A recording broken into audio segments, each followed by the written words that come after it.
The Miami Dolphins have won their fourth. I say fourth. I repeat fourth. 1, 2, 3, 4. One, two, Woo! three, 4 straight games since they have fired the the man who shall not be named, the bald man, as I used to call him. The He is ball. gone. And the Miami Dolphins keep on winning, bro. So part of me wants to say, why do the Miami Dolphins keep on winning? But at this point, bro, it's over. You guys are not going to have a top draft pick. So at the very least, you might as well win some games, The right? reverse tank is complete, Herbie. You might as well win some games, And man. we're So almost at the goal, Herbie, because the goal of the reverse tank is obviously 500, of course. Yeah. obviously, of course, man. So just to give everybody a rundown for today's show, we got some people in the chat, man. We are talking about the Miami Dolphins, of course. We're going to go ahead and talk about the Bills and Bengals game. We're going to go ahead and talk about Shador Sanders, an incredible game. For a lot of people, this is the game that people have been saying he's capable of, man. So we're definitely going to go ahead and dive into that. We're going to recap this incredible Bears-Packers game, bro, just to give our biggest takeaways and then give our full Week 14 recap to end the show. But before we do that, we have to do this, man. Let's talk some Miami Dolphins, man. Talking Dolphins. Dolphins dominate the New York Jets 34-10. Rod. Herbie, go. Whoa. How about them Dolphins? How about them? How about them Dolphins? Hey, Shout true. out to True Blazer, man. True Blazer Let's already in the go. building, man. Faux show. You already Go. know. All right, so Rob, man. Miami Dolphins, we already figured that the Miami Dolphins are going to beat the Jets. The Jets are done. The Jets are a disaster. Like Pick a fork in them. they're Yeah. just put a whole complete fork in them, man. So there's not too much to dissect from a big picture because it's the Jets. But what was your biggest takeaway from this game, Evan? My biggest takeaway from this game, Herbie, is the fact that, well, I'll put it like this. It's crazy how far we have come in the McDaniel regime when you consider what he was brought here to do, right? Prior to him being hired, you had all this drama surrounding Brian Flores and him not getting along with Tua, and him not getting along with a lot of people in the building. So they bring in McDaniel, and McDaniel came in and he boosted Tua's confidence, and he constructed an offensive scheme that could get the most out of his quarterback.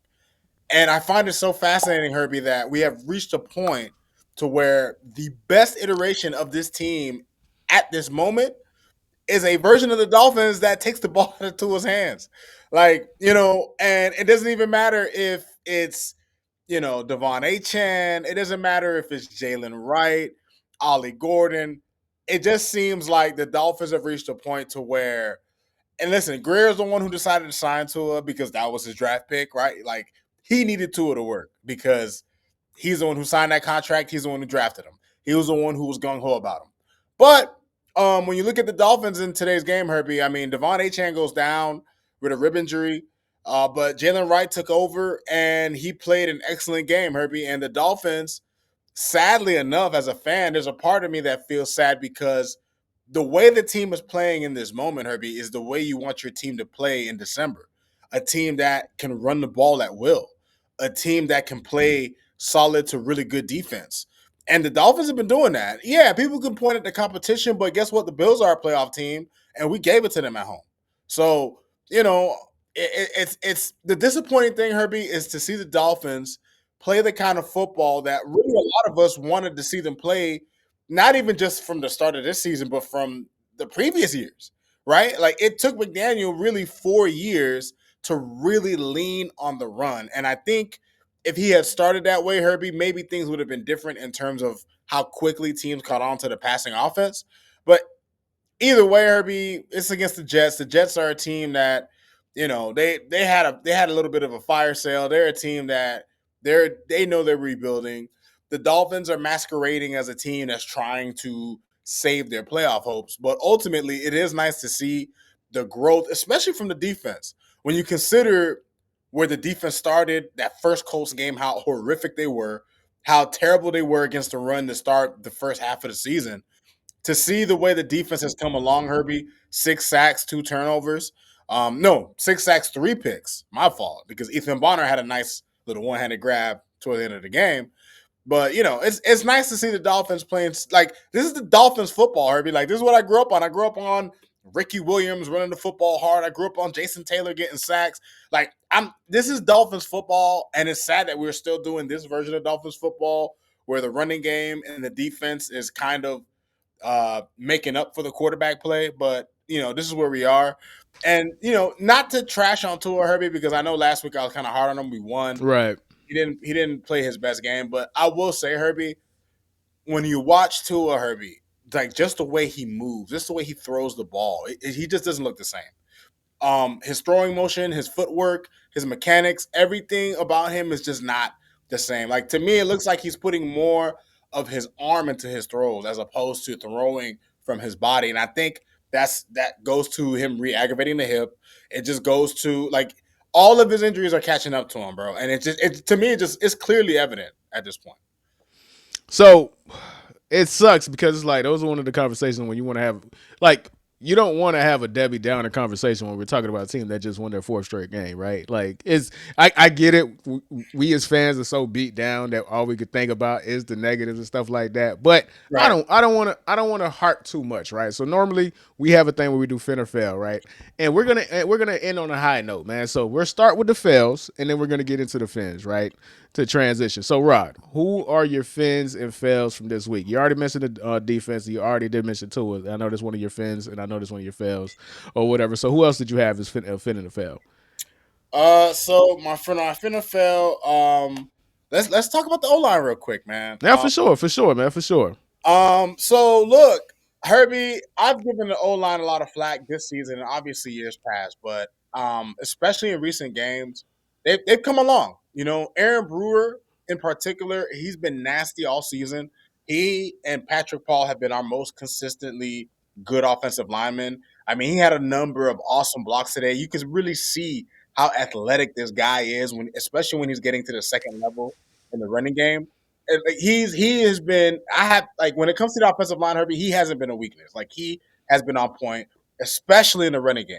But kudos to the entire offensive line, Herbie, because at the end, like when Devon Achane went out with that rib injury, it felt like it was like, for me, it was like, oh, well, our offense is just gonna die. Yeah. Yeah, like, because Achane has been such, he has done such a great job of carrying the load offensively. But the fact that Achane goes down and then you have Jalen Wright, who had 24 rushes, 107 yards and a touchdown, and the offensive line was opening pretty big gaping holes for him. Shout out to them fat boys, man. Man, listen, think about this. Think about this game. Jalen Wright got 100 yards, average 4.4 yards a carry. Devon Achane had 92 yards on 7 attempts. He was on pace for having like 200-yard game. Like, the fat boys were fat boying, and the fat boys are doing their thing for sure. Consider this, Herbie. We almost had 200-yard rushes. When's the last time we did that? When we had maybe Ronnie Brown and Ricky Williams? Exactly. Like, a long time ago. A long time ago, man. So, who else is another fan that you want to go and show love to, man? Because I know Jalen Wright was somebody that you had love for as well. Yes, sir, man. And I brought him up, man. Jalen Wright, he's someone who, to start the season, Herbie, he wasn't even in the lineup, right? We started with Devon Achane and Ollie Gordon, but he's worked his way back in, and he made a statement in this game, Herbie. He let us know that he is reliable, he is solid, he's a tough runner, and kudos to him. When the offense, Herbie, it's sad, but when Devon Achane went down, we couldn't depend on Tua to carry the offense. Hey, hold on, Rod, hold on. I gotta peel back the layers, bro. I gotta peel back the layers. I ain't gonna hold you. When you said Jalen Wright, I thought you were talking about somebody else. It didn't just dawn on me that you were talking about the running back Jalen Wright. When you gave me the notes to talk about, I'm like, oh yeah, okay. That's what he was like when we talked about Jalen Wright. I'm like, we did. I'm like, oh yeah, sometimes you got to go behind baseball, man. Behind the scenes. You know what I'm saying? You feel me? You know what I'm saying? You feel me? You know what I'm saying? So, listen, man. All in all, because I don't want to talk about the fails, because I mean, like, man, we should be happy, bro. Miami Dolphins are winning. You dominated Herbie, listen, I know this season I haven't been the most positive when it's come to the fans. How could you be, though? Like, there's nothing you don't, bruh. Listen, I'm seeing a lot of pushback when it comes to Cowboy fans who trying to call me out saying I'm a fake fan. Who the hell do you think you are? Y'all know what y'all root for. Of course it's good. Of course he gonna be pessimistic. Like, it's okay. Do not let them take your pessimism away, bruh. Because once they take that, they got you, dog. They got you. And I ain't going for it. You ain't going to ever. That's when you're, yeah, bro. You know what's crazy, Herbie? It's crazy that people will label you a fake fan for just being honest. If 100%. like you're just being like, should we all just accept mediocrity? Should we just be happy that our teams are That's what these teams want. They want us to accept mediocrity. They want us to be happy with a subpar product on the field because that means people are not holding them accountable.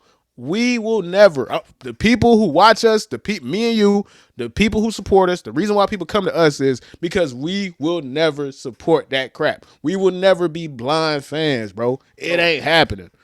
It's not happening. Why would I give them that benefit? I've suffered too much. The Dolphins have made me suffer too much. For what? Of course. For Of what? course. Of course. What, man? So on one hand, yeah, there's gonna be people who just sees us beat on the Dolphins week after week because they deserve it. But at the same time, what else do we have? Like in regards to now, you're not going to the playoffs. Nope. And you're not gonna get a high draft pick. You might as well win out, right? Like because you might as well enjoy the ride. Right. You feel me? And that's what I'm starting to see that is going to be the end of this season, bro. Because I'm like, all right, we're not going to get a top 10 pick. We have a 1% chance to make it to the playoffs if we win out. Let's just enjoy this ride, man. Let's beat up on these bad teams. I'll say this, Herbie. I know there are some people who are not. Like, there are people who are okay with McDaniel coming back. And to be honest with you, I will say that props to him. Let's talk about that. Let's talk about that. Yeah, let me give my. Where are you with that? Where are you? I mean, Herbie, I don't really want him back. I don't really want him back, and that's not me saying that I think he's bad. As a matter of fact, I'll take it a step further. I just think he would do better with a fresh start, right? Because he was brought here to be the guy to fix Tua, and you can't fix someone who is legitimately, literally broken. Yeah, like he's just sure. like Tua. Like at this point, his injuries have caught up with him, right? So I don't think he'll ever be the same as he was in 2023 ever again, and that was the heights of him, right? JPS. Oh, we're getting to the Bills, JPS. Don't worry, we're gonna get to the Bills. But look, Herbie, my fear was that the Dolphins would win enough games for McDaniel to keep his job, which I was hoping for a full rebuild in terms of the coaching staff and the front office. Like the Dolphins haven't done that, Herbie. Every time Stephen Ross gets rid of somebody, he gets rid of part of it. He doesn't get rid of everybody. He'll fire the GM, keep the coach. Fire the coach, keep the GM. Like, no, like it's about time we did a full sweep. You know what I'm saying? So, listen, I'll put it to you like this, Herbie. If they retain McDaniel, would I be upset? Not really. But my expectations are the same because you're just running back you're regurgitating the same meal. So that's just where I stand with that. Right. And before we switch over and talk about the week 14 as a whole, I'll say this. I say this all the time. If you feel like you have a good coach, then I would suggest to thug it out because, especially this batch, there is no Ben Johnsons out there, man. There are no Mike Vrabels out there. It might get ugly for this next coaching hire. Like, there's a guy that I'm going to advocate to get fired later in the show. But I don't know who's going to replace him. I don't know who the replacement is. There's no real standout guy. Like, you're hearing a lot of Joe Brady, and we'll get to that when we talk about the Bills, but it might be rough. So it might be in y'all best interest to keep Mike McDaniel, man. I know that sounds crazy. But we got 4 weeks left in the season, so we'll go from there, man. So